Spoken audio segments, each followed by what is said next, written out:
L'immagine, che risale ai primi anni del XX secolo, appartiene all'archivio del fotografo Giuseppe Schiava, nato nel 1879 e morto nel 1963.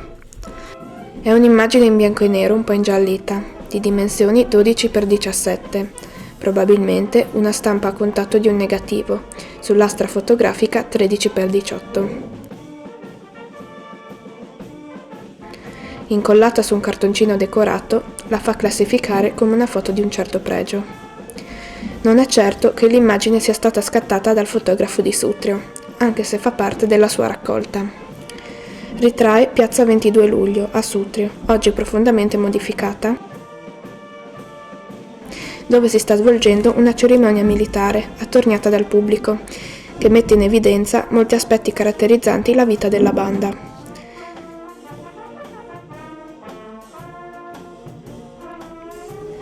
La ripresa dall'alto ci permette di osservare la disposizione dei gruppi che partecipano alla manifestazione.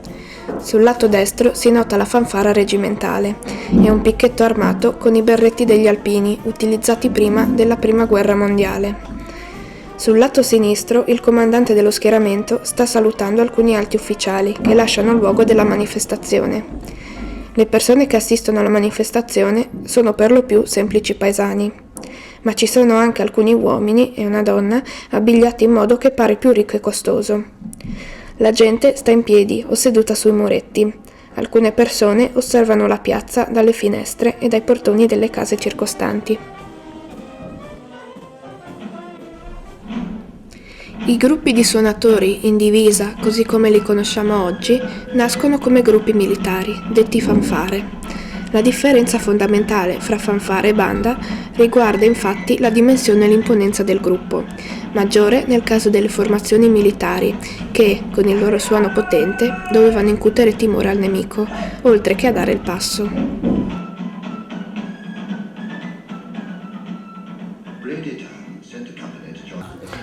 Allora, normalmente le bande militari vengono chiamate fanfare, ma tecnicamente è scorretto, perché le fanfare sono in origine composte solo da strumenti in ottone, cioè trombe, tromboni e flicorni. E nelle bande tipo la banda degli alpini, la banda dei carabinieri, la chiamano fanfara, ma ci sono i clarinetti, i sassofoni, l'oboe, il fagotto, che con la fanfara non c'entrano. Adesso come adesso l'unica corpo musicale che si può chiamare fanfara, anche tecnicamente, è la fanfara dei bersaglieri, perché la fanfara dei bersaglieri è composta solo da trombe, tromboni, baritoni, bassi e flicorni. Non ci sono documenti che ci permettano di stabilire con precisione quale sia la prima banda nata in Friuli. Sappiamo che quella di Bertiolo, la prima Elus, vanta il primato nel 1812, quando Napoleone, giunto a Villa Manin, trovò un gruppo di musicisti ad attenderlo per suonare in suo onore. A Tolmezzo, nel 1863, è stata istituita la prima società filarmonica della Carnia, che poi è scomparsa. Successivamente si formarono il corpo bandistico di Sutrio nel 1890, quello di Ovaro nel 1896, poi rinato nel 1980. La Vidale di Forniavoltri nel 1902 e la Filarmonica Nascimbeni di Paolaro nel 1909. La nascita della banda di Tolmezzo risale ai primi anni del Novecento. Composta da una cinquantina di musicisti, fu diretta dal maestro Tita Cossetti per quasi 20 anni. Quando questi si trasferì, la direzione passò al maestro Giuseppe Rieppi, che la condusse fino alla fine della Seconda Guerra Mondiale. Oggi in Friuli ci sono 45 bande di dimensioni diverse, che nel complesso contano almeno 2000 suonatori. Per entrare a far parte della banda bisognava sottoporsi alla valutazione del maestro. L'accesso era consentito a coloro i quali avevano più di 13 anni, ed esclusivamente maschi. Le ragazze, infatti, fino a pochi decenni fa, non avevano la libertà di uscire di casa da sole. Figuriamoci quindi quella di partecipare alle bande musicali. Per avere accesso al gruppo non era necessario saper già padroneggiare uno strumento musicale. Si poteva imparare a suonare nella scuola musicale interna. Le ore previste variavano in concomitanza di eventi importanti, come feste religiose o civili, a cui la banda partecipava. Allora, i musicisti, i componenti attivi della banda fanno in musica assieme fanno circa un'ora e mezza alla settimana, una sera alla settimana per un'ora e mezza. Se sono manifestazioni particolari come ad esempio il concerto di Natale, l'ultimo periodo si raddoppiano le frequenze settimanali, invece di una volta alla settimana si fanno 2 lezioni di un'ora e mezza alla settimana, raramente diciamo. Dato che in principio non esistevano veri e propri luoghi dove era possibile riunirsi, il comune e la parrocchia si incaricavano di trovare delle sale adatte alle prove. Le bande, da sempre, sono formate esclusivamente da amatori che offrono gratuitamente il loro tempo e quindi non ricevono compensi. Spesso il desiderio di creare questi gruppi nasceva dagli emigranti stagionali, che, al rientro dai loro viaggi dall'est e dal nord Europa, dove la cultura musicale era molto diffusa, cercavano di diffonderla a casa propria. Nelle bande il numero dei suonatori non è mai limitato, possono anche superare i 40 membri. Spesso i suonatori stessi si spartivano anche i ruoli di presidente, vicepresidente o segretario, facendosi carico dell'aspetto organizzativo del gruppo. Inoltre c'erano delle persone benestanti che finanziavano il gruppo. Il membro più importante era il maestro, con il ruolo di selezionare, istruire e dirigere tutti i componenti. Questo, inoltre, selezionava i brani musicali ed era il punto di riferimento per tutti i musicisti. Per una banda, per un repertorio diciamo non tanto approfondito, il numero può viaggiare dai 35 componenti e dai 40 componenti. Già con 20 componenti, se ben spalmati, cioè gli strumenti suddivisi bene, si può già suonare cose anche abbastanza impegnative. Comunque ci sono anche bande che arrivano a 70-80 elementi, addirittura si supera i 100 a volte. Allora, diciamo che la banda è composta essenzialmente da strumenti a fiato e dalle percussioni. Gli strumenti a fiato principali della banda sono gli ottoni e le ance.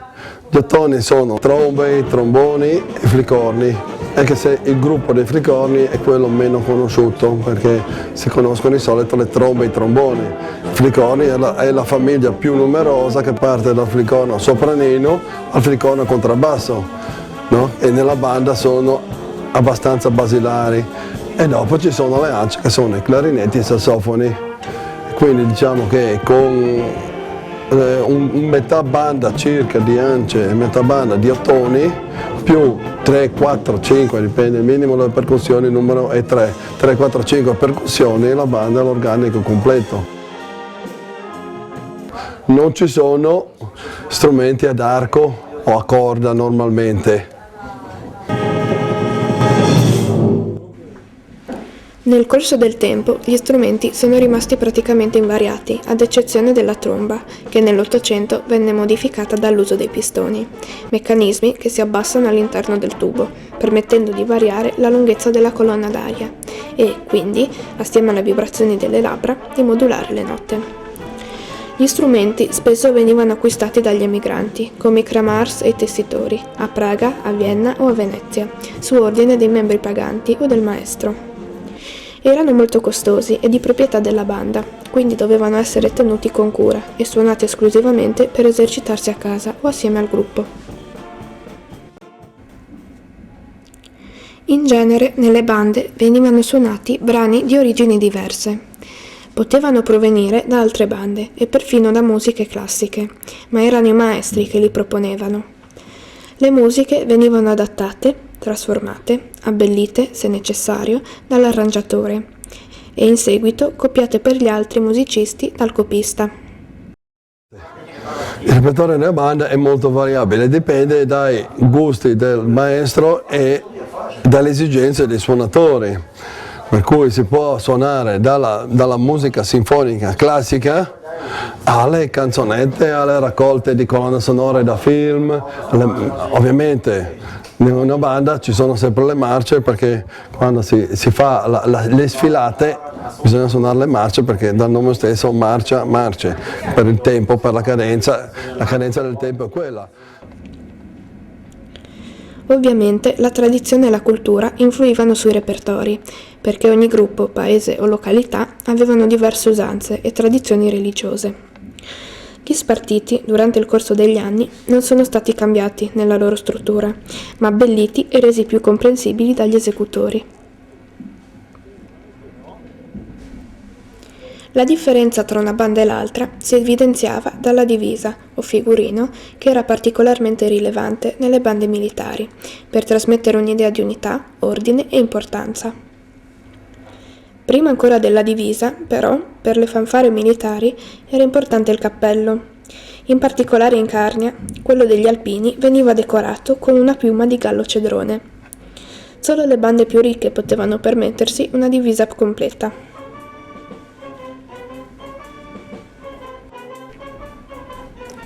Le bande hanno da sempre svolto un ruolo attivo nella comunità di paese, infatti ne rappresentavano l'appartenenza.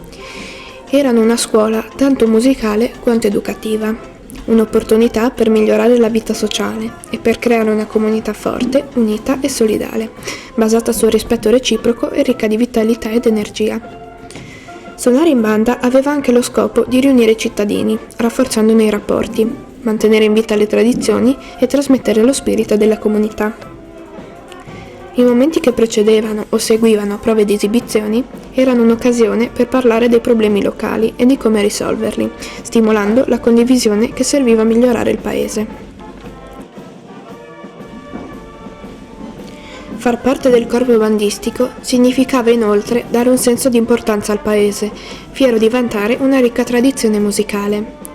I requisiti fondamentali per chi ambiva al ruolo di bandista erano elasticità, solidarietà e rispetto, perché le bande sono nate con il solo scopo di essere il più possibile vicine alla comunità di paese. Le bande si esibivano prevalentemente all'aperto o, più raramente, in saloni dove la gente poteva ascoltarle.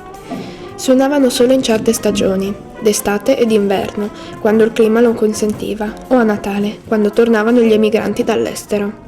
Le esibizioni non sono esclusive del luogo di provenienza, ma si suonava anche in altri paesi. Eseguire un concerto, in gergo, si dice compiere un servizio, come a sottolineare la dedizione e l'amore per il proprio territorio. Le uscite avvenivano per celebrare feste patronali o ricorrenze civili, ma la musica di questi gruppi accompagnava anche altri momenti della vita collettiva, come la celebrazione della messa di Natale, il funerale di un ex musicista della banda oppure il matrimonio del sindaco.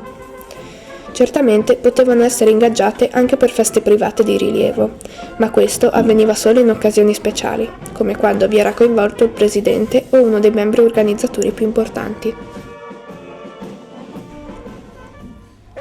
In questa breve ricerca abbiamo parlato con il prof. Erminio Polo della storia passata, ma tuttora in Carnia sono attivi i corpi bandistici di Forniavoltri,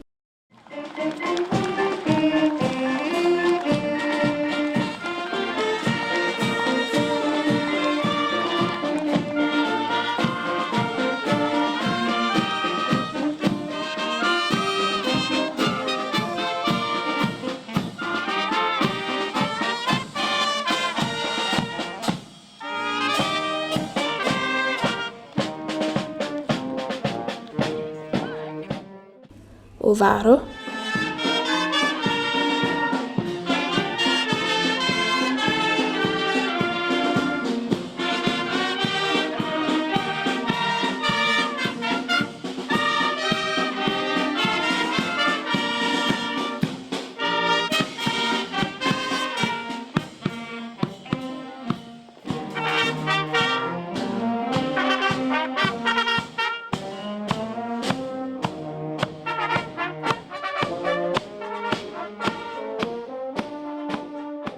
Sutrio,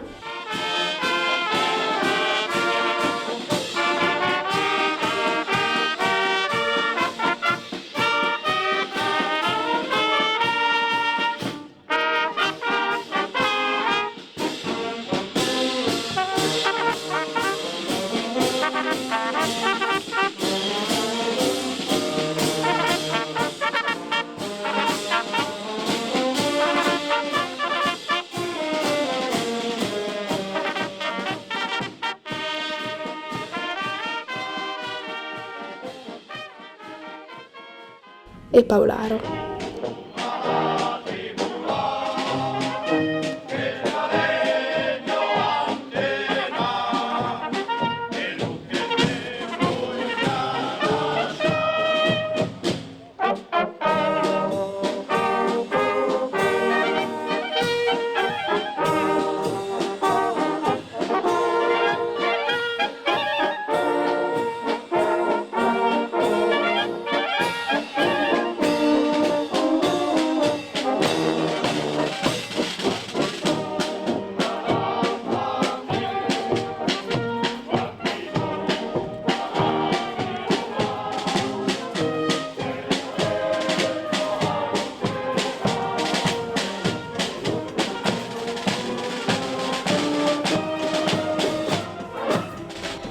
Le bande continuano a rappresentare un momento importante di incontro e coesione sociale ed un luogo di apprendimento per i giovani che vogliono avvicinarsi alla musica.